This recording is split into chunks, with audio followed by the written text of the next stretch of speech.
Fourth Dimension presents South India Content Summit 2024. தி லலித் அசோக் பெங்களூர்ல ஜனவரி 9ஆம் தேதி காலை 10 மணி முதல் மாலை 6 மணி வரை.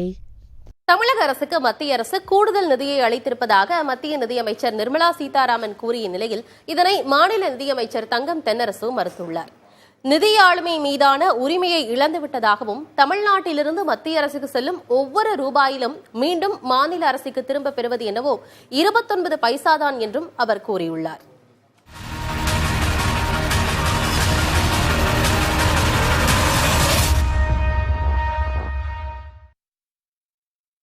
தலைமைச் செயலகத்தில் செய்தியாளர்களை சந்தித்த அமைச்சர் தங்கம் தென்னரசு கடந்த ஆட்சியின் நிர்வாக சீர்கேட்டால் ஏற்பட்ட நிதி நெருக்கடி மற்றும் கொரோனாவால் ஏற்பட்ட பொருளாதார நெருக்கடிக்கு மத்தியில் பல்வேறு திட்டங்களை தமிழக அரசு கொண்டு வந்துள்ளது என்றார்.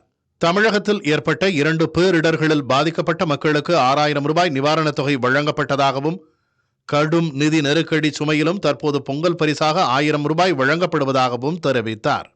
மிக சிறப்பாக கையாண்டு மக்களுக்கு தேவையான உதவிகளை தொடர்ந்து இத்தகைய நல்ல உள்ளத்தோடு மாண்புமிகு முதலமைச்சர்கள் செய்து கொண்டிருக்கிறார்கள். ஆனால் ஒன்றிய அரசு அதற்கான ஊக்கத்தை இந்த சுமைகளிலிருந்து மாநில அரசை ஓரளவிற்கு அவர்களுக்கு உதவி செய்யக்கூடிய வகையில் ஏதேனும் செய்திருக்கிறார்கள் என்று பார்த்தால் அது இல்லை என்பது வருத்தத்துக்குரிய ஒன்றாகவே இருக்கிறது.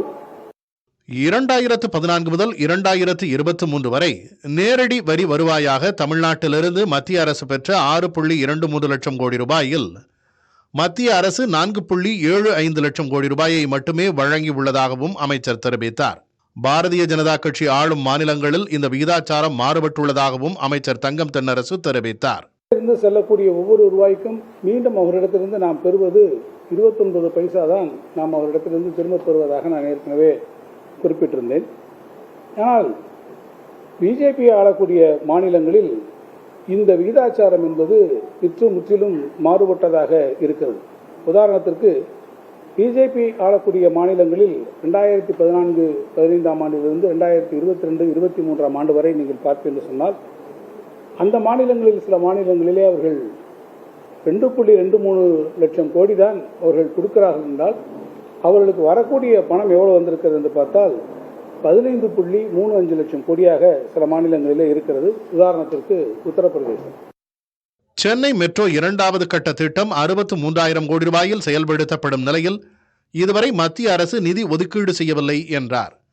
தமிழ்நாட்டின் மெட்ரோ ரயில் திட்டத்துக்காக மத்திய அரசு 3,273 கோடி ரூபாய் மட்டுமே ஒதுக்கியுள்ளதாகவும் ரயில்வே திட்டப் பணிகளுக்காக கடந்த 10 ஆண்டுகளில் 2.5 விழுக்காடை மட்டுமே மத்திய அரசு ஒதுக்கியுள்ளதாகவும் அவர் தெரிவித்தார்.